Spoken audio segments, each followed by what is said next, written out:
Welcome to Get Started Investing, a podcast where we attempt to answer the most common money and investing questions coming from our community. Now, if you are joining us for the very first time, a massive welcome.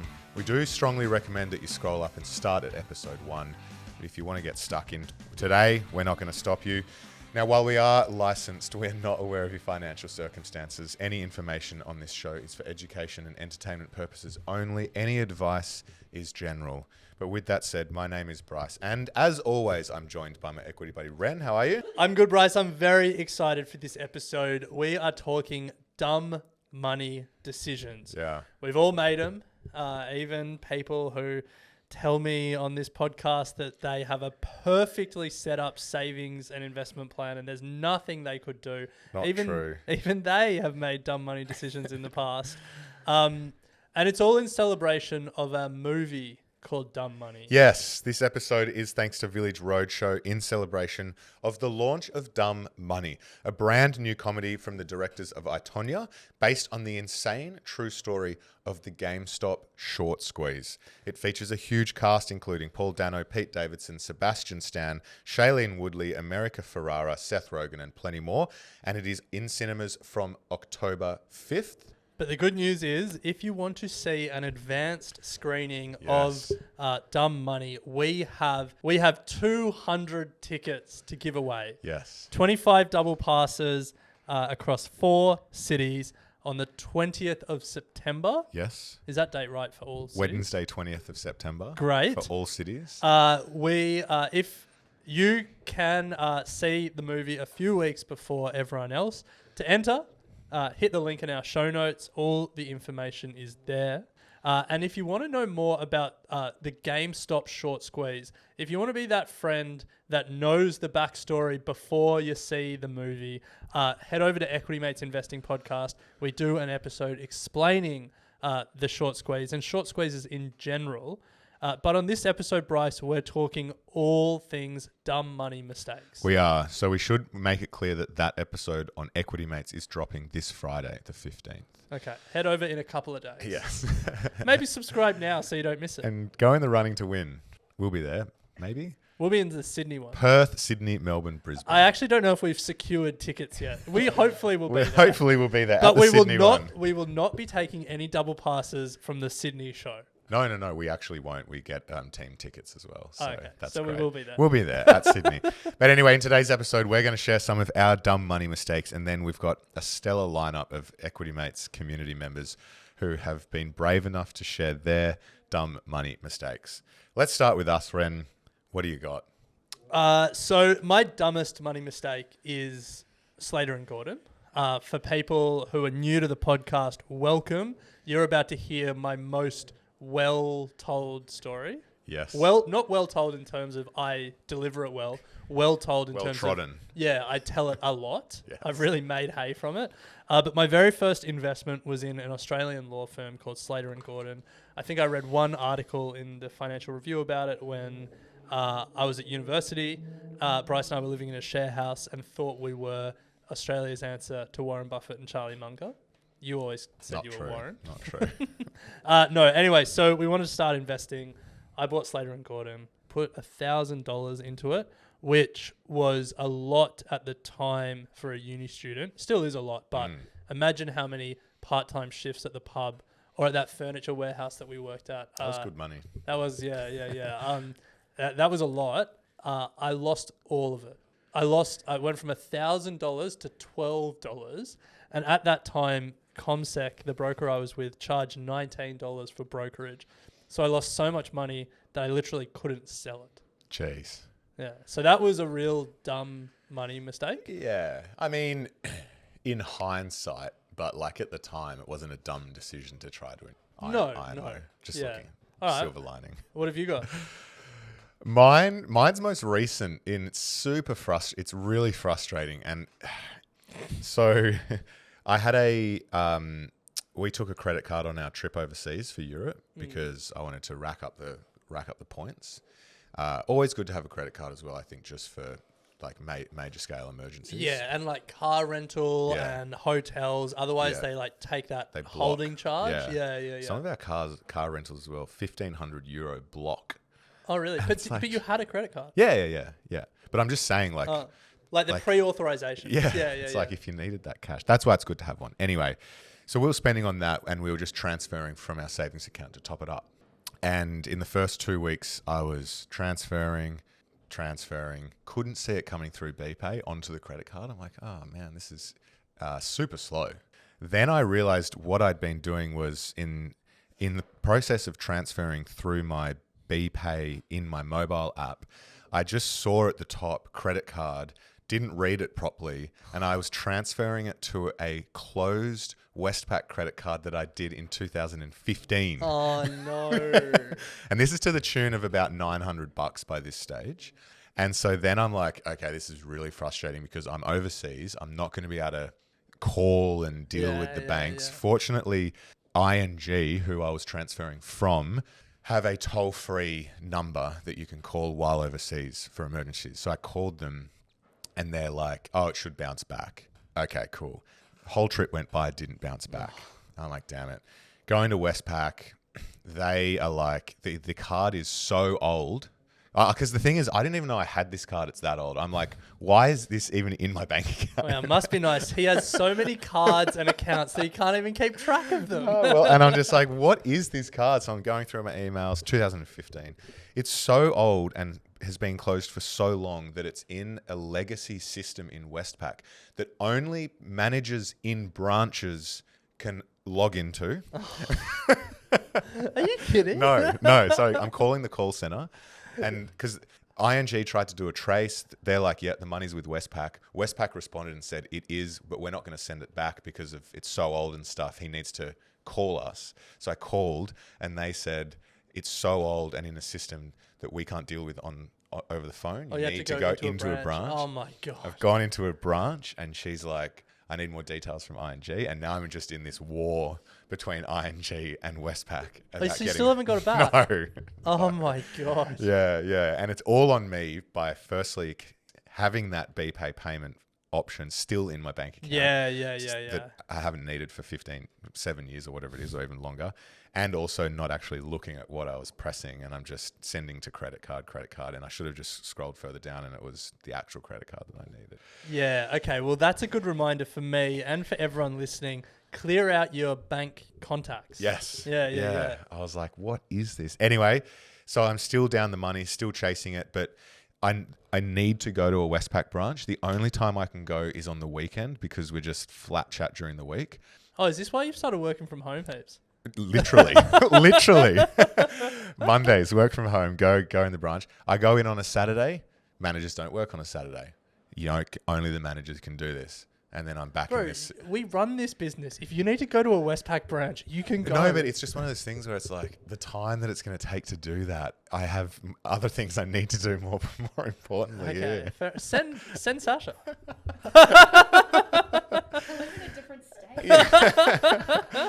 Anyway, it's super annoying, and I'm also in a war with Trip.com since February. With Trip.com is not a travel site I'm familiar with. Oh really? Oh, it's one of those like it's one of those aggregators where like you can like a Booking.com. Yeah, exactly. Booking.com. And I booked a car through there.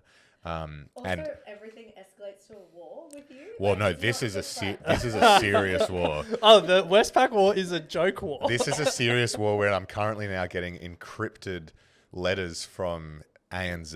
Encrypted letters. Yeah, it's nuts. I'm owed $650 from Trip.com. Still haven't got it. Dude, I've got bad news for you. I'm trying to go to Trip.com and it's saying the website. Oh no, there we go. Just our internet. Don't worry. Yeah. Anyway, there's also. Wait. So what are the letters saying? Well, they're letters proving that the money that was refunded is back with Trip.com, but Trip.com can't find it, and so there's this war that's going on between Trip.com and ANZ. Because essentially what happened was, I don't need to go into it. I want to hear this. Everyone is invested in this story now. We got to hear it. It's quite lengthy. That's okay. I booked a car for our time in Greece. Yeah.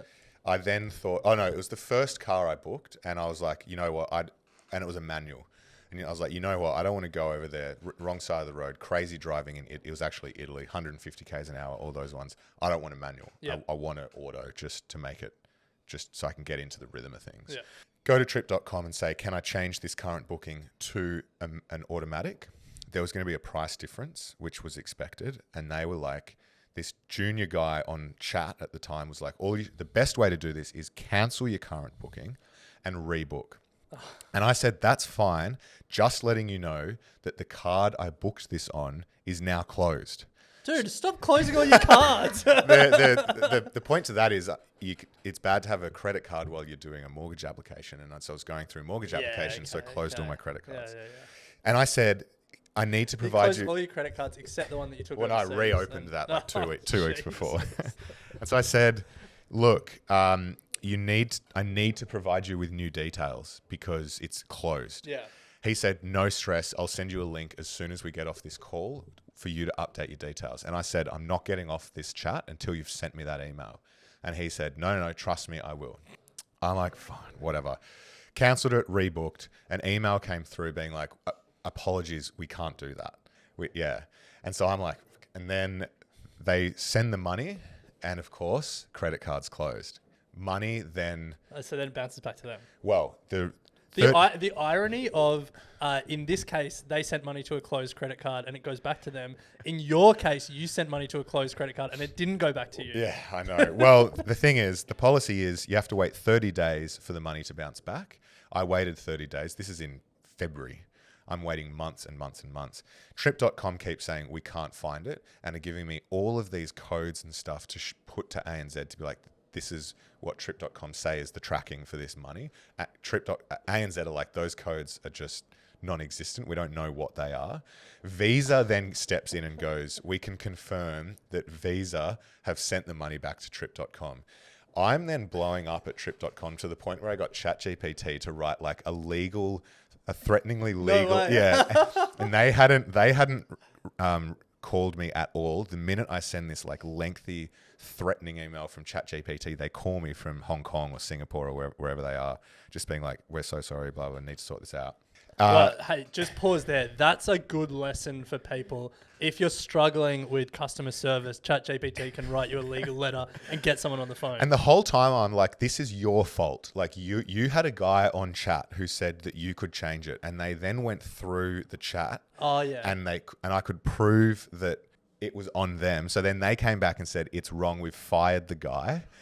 No way. Yeah. Oh He gave wrong advice. We fired the guy, but the money is still with ANZ. And so now there's this huge back and forth of no one taking accountability of where the money's at.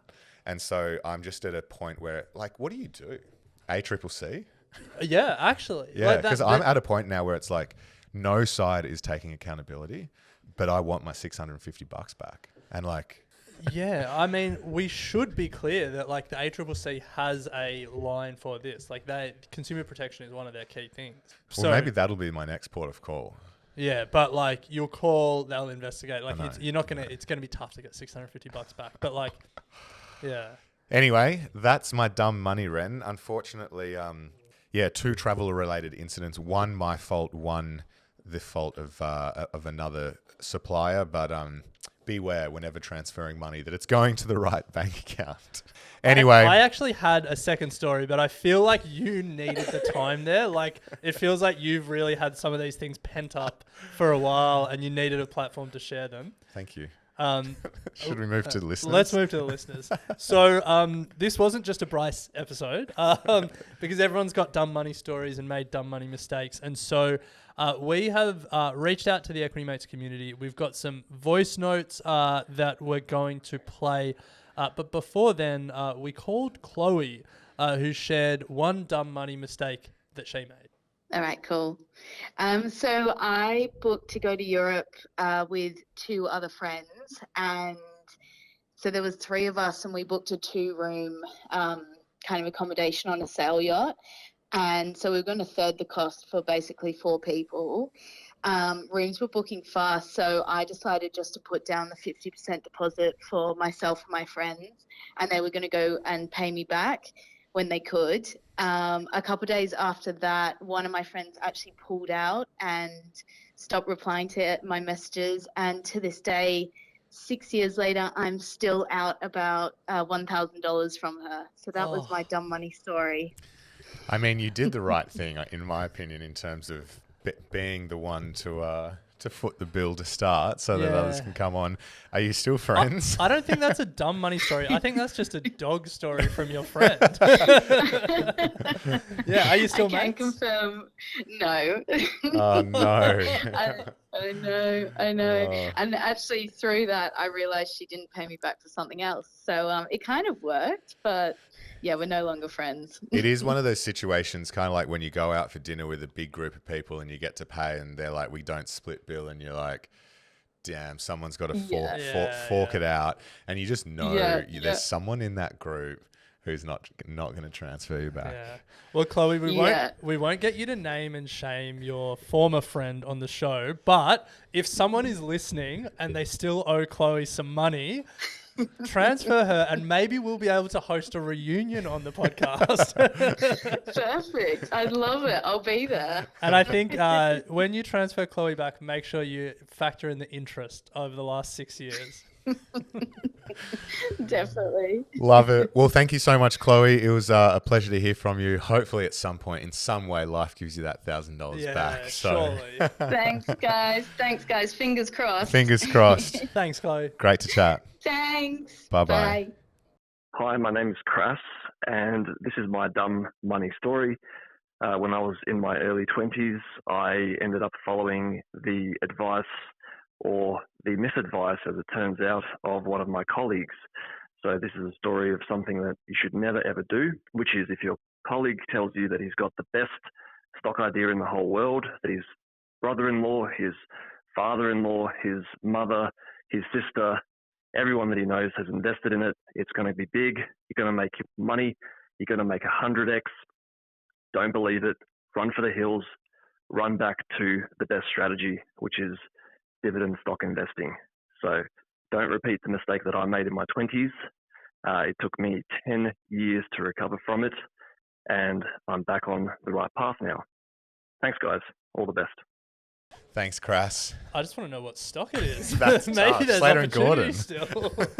I think we all have a stock tip story. Yeah. You have a one that I think we've spoken about before, about one of our good mates giving you a stock tip, and then he sold out soon after and just didn't tell you. Kept me in the lurch, and I just rode it right all the way down. Yeah. But that's a common one. Don't follow the specky stock tip. But Bryce, also, you have a reputation at Woolworths because early days of Afterpay, you shared it on the podcast, which was great for our credibility on the podcast, but you also told everyone you were working with at Woolies. Yes. And they all got on it. So they took your stock tip. Yes. And then Afterpay went to the moon. Yeah. And people at Woolies still talk about what's your next Afterpay. Literally, it's weird. Anyway, don't take stock tips from a colleague. That's all I'm going to say. All right. Well, the next one here is from Amelia, and she's written in that her dumb money mistake was YOLOing into a stock called Delirium Corporation. DeLorean. Oh, DeLorean. Delirious. 2 days after it IPO'd with no due diligence because she liked the name and the vibe, which was clean energy. The ticker was DEL, and saw the stock absolutely mooning. But shortly after she bought in, the stock burned up on re-entry. Burned up on re-entry. She bought it at 42 cents, cut losses at 25.5 cents, and then now the stock is 2 cents. So it could have been worse. Good call. Cutting your losses. Yeah. It's often hard to do, loss aversion. But yes, the IPOs are a tricky one. Yeah. You can often get caught up in post-IPO madness, and the stock is shooting, and you got to understand, I think, what is going on at that period of time with the share registries. And that only comes from experience. Yeah, the classic example when I think about IPO hype is Beyond Meat. Like, it IPO'd and there was so much excitement around it and plant-based meat and everything, and it just shot up. And it had some incredible opening days, but it has come way back to earth from there. Yeah, so anyway, there's some big IPOs coming down the pike. Reddit, Strait, a few that are about to go, Instacart and stuff like that. So a good reminder that if you are interested in some of these companies, to keep your head. And I think there's a real argument when it comes to IPOs is you can dollar cost average into a position over time. You don't have to get everything on day one. So let's keep them coming. More dumb mistakes thanks to the launch of Dumb Money. Let's hear from Kieran. Hi, equity mates. This is my dumb money story. So I had this story of I bought all these PSVR games and I'd never played. I didn't have a VR machine to use or like a VR headset to use. And I bought all of these games, which all came up to about $400. And I didn't know at the time until I bought them and opened the games, and they were VR exclusive. So I'd spent $400 on the PlayStation Store for basically nothing, and you can't get a refund or anything because it's not the physical copies of the games. So it was just digitally. So yeah, just wasted $400 on games that I can't play. So it was a pretty dumb decision. Love the show, guys. Thank you so much for having me. I'm surprised you can't get a refund for digital purchases. Is that a thing? I don't know. Neither. Anyway, maybe another call to the ACCC. I actually don't know what the rules are, so they might tell you to stop calling. But And here's one from Beatty. Hey, equity mates. This is my dumb money story. It was about 15 years ago when Kanye West announced a tour to Australia, and I thought that would be a big event and basically easy money if I don't even consult any of my friends and go ahead and take the steps of purchasing, I think it was about 6 tickets. It might have been 6 or 7 tickets. In my head, I also saw it as a money-making opportunity. If my friends can't go with me and could easily double my money by selling them, I thought I would be very cheeky. And as time started counting down toward the event, I couldn't get any friends to commit, nor could I find any sellers or buyers rather on eBay. Little did I realize there was a massive music festival on the same day. And in the end, I couldn't find anyone. All the offers were undercutting me on eBay, and I tried to find any available friends, and I mean literally any, to give my tickets away. And at the end of the day, I scouted me and 6 other friends about $1,000 worth of Kanye West tickets to go to a show that I paid $1,000 for. It's horrific. Anyway, that's my story. Regret it to this day, and my friends hassle me to this day about it as well. Anyway, love the show. Appreciate all the work you do. Thanks again. Jeez, that is a classic. That's That gotta sucks. hurt. Firstly, dog to your mates for not even chipping in some of it, but secondly, the temptation to try and play the ticket game is one that I know a few people in our friendship group try and do. yeah. But Have it's you pretty done it? fraught. Nah, I've never done it. Yeah, I've never done it intentionally. I've been bought tickets. bought and then sold tickets, them can't later. go. Even recently with the World Cup, a couple of our mates went and they said that before obviously the Matilda's craziness, to the semi-final, I think it was, you could buy tickets way back when they were launched for like $35. Mm-hmm. Our mates paid $3.20 a seat.